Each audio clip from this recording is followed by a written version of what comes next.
পটল দিয়ে এই নিরামিষ রেসিপিটি বাড়িতে বানিয়ে ফেলুন, সবাই চেটে পুটে খাবে। নমস্কার বন্ধুরা, আপনাদের সবাইকে ফোর সন্ধ্যা চক্রবর্তী অফিসিয়াল চ্যানেলে স্বাগত।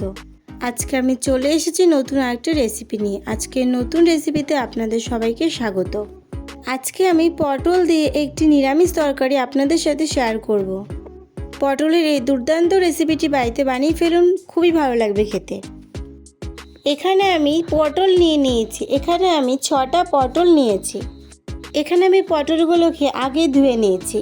তোমরাও পটলটাকে আগে ধুয়ে নেবে। এরপর আমি পটলগুলো আঁশ ছাড়িয়ে নিচ্ছি। খুব আলতোভাবে উপরের আঁশটা ছাড়িয়ে নিতে হবে, পটলগুলো ছুলবে না। আমি এখানে খুব আলতোভাবে পটলের আঁশগুলো ছাড়িয়ে নিচ্ছি। এরকমভাবে পটলের আঁশ ছাড়িয়ে পটল ভাজাও করা হয়।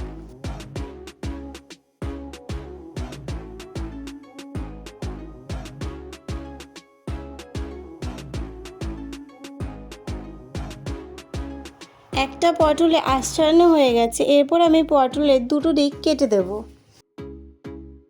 এইভাবে আমি বাকি পটলগুলোরও আঁশ ছাড়িয়ে নেব।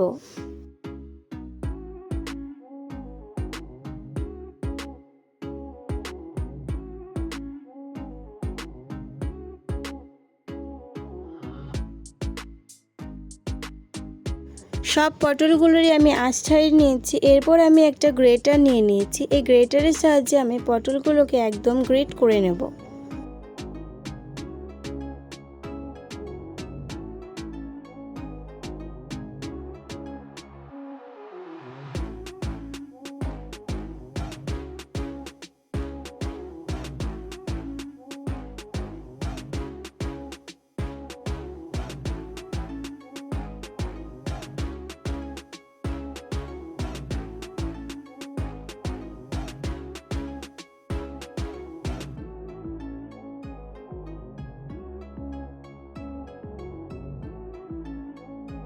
একটা পটল গ্রেট করা হয়ে গেছে। এইভাবে আমি বাকি পটলগুলো গ্রেট করে নেব।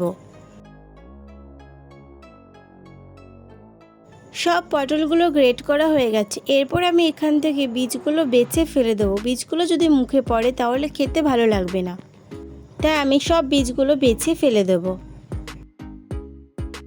কচি পাকা যেমনই বীজ থাকুক না কেন, সব বীজগুলোই ফেলে দিতে হবে। বীজগুলো বেছে ফেলে নেওয়া হয়ে গেছে। এরপর আমি এর মধ্যে মশলা মিশিয়ে দেবো। আমি এখানে মশলার জন্য ব্যবহার করছি হলুদ, লঙ্কার গুঁড়ো, কাঁচা লঙ্কা বাটা আর দেব চিনি। চিনিটা এখানে আপনারা চাইলে নাও দিতে পারেন। অনেকে মিষ্টি খেতে পছন্দ করেন না, তারা এখানে চিনিটা দেবেন না। চিনিটা অপশনাল, দিতেও পারেন নাও দিতে পারেন। আর দিয়ে দেবো এখানে বেটে রাখা ডাল। আমি এখানে মটর ডাল ভিজিয়ে রেখে সেটাকে আমি বেটে নিয়েছি। তোমরা চাইলে এখানে অন্য ডালও ব্যবহার করতে পারো। ডালগুলোকে একদম শুকনো করে বাটতে হবে, জল থাকলে হবে না। আর দিয়ে দেবো পরিমাণ মতো লবণ। লবণটা একদম শেষে দেব। এরপর এটাকে আলতো হাতে মেখে নিতে হবে, বেশি চটকাবে না, তাহলে জল বেরিয়ে যাবে। এটা মেখে নেওয়ার সাথে সাথে ভেজে নিতে হবে, এটাকে রেখে দিলে জল বেরিয়ে যাবে। এরপর কড়াইটা ভালো গরম করে আমি এর মধ্যে সর্ষে তেল দিয়ে দিয়েছি। এরপর এগুলো ভেজে নেব। এখানে আমি চ্যাপটা করে ভেজে নিচ্ছি। এখানে বড়াগুলো আপনারা আরও ছোট ছোট সাইজেরও করতে পারেন। এখানে একবারে বেশি বড়া দিয়ে ভাজবেন না, তাহলে ভেঙে যেতে পারে।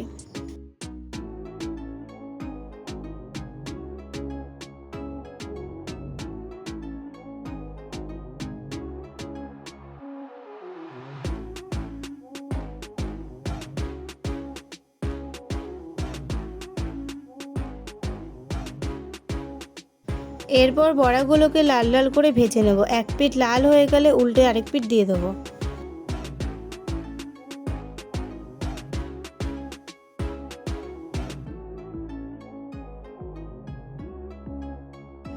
বড়াগুলো ভাজা হয়ে গেছে।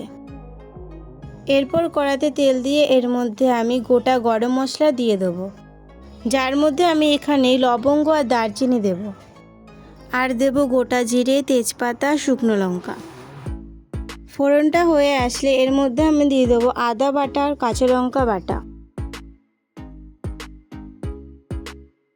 আদা বাটা আর কাঁচা লঙ্কা বাটা হয়ে আসলে এর মধ্যে আমি গুঁড়ো মশলাগুলো দিয়ে দেবো। গুঁড়ো মশলার মধ্যে আমি এখানে দিচ্ছি লবণ, হলুদ আর লঙ্কার গুঁড়ো। এখানে আপনারা চাইলে জিরের গুঁড়ো আর ধনের গুঁড়ো ব্যবহার করতে পারেন। মশলাগুলো একটু কষিয়ে নেওয়ার পর এর মধ্যে আমি সামান্য জল দিয়ে দেবো। সামান্য জল দিয়ে আরও 1 থেকে 2 মিনিট কষিয়ে নেব। 1 থেকে 2 মিনিট মশলা কষিয়ে নেওয়ার পর এর মধ্যে আমি অল্প পরিমাণে জল দিয়ে দেবো। এখানে তরকারিটা ঝোল হবে না, গাঢ় থাকবে। 1 থেকে 2 মিনিট ফুটিয়ে নেওয়ার পর এর মধ্যে আমি ভেজে রাখা বড়াগুলো দিয়ে দেবো।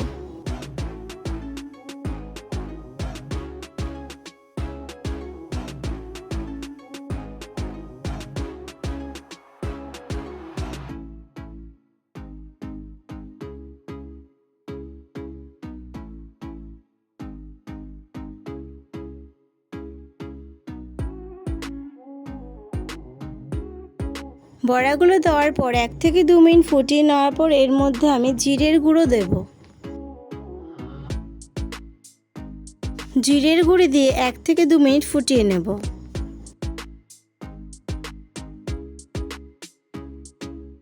এরপর এর মধ্যে দিয়ে দেবো আমি গরম মশলা। আমি এখানে 1 প্যাকেট গরম মশলা ইউজ করছি, গুঁড়ো গরম মশলা।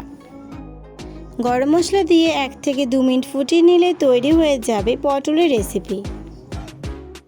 বাড়িতে যদি নিরামিষের দিন পটল থাকে তাহলে তোমরা পটলের রেসিপিটি বানিয়ে ফেলতে পারো।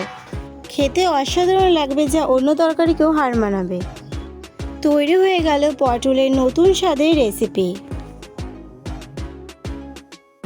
আজকের ভিডিও যদি ভালো লেগে থাকে তাহলে লাইক, সাবস্ক্রাইব করে পাশে থেকো বন্ধুরা।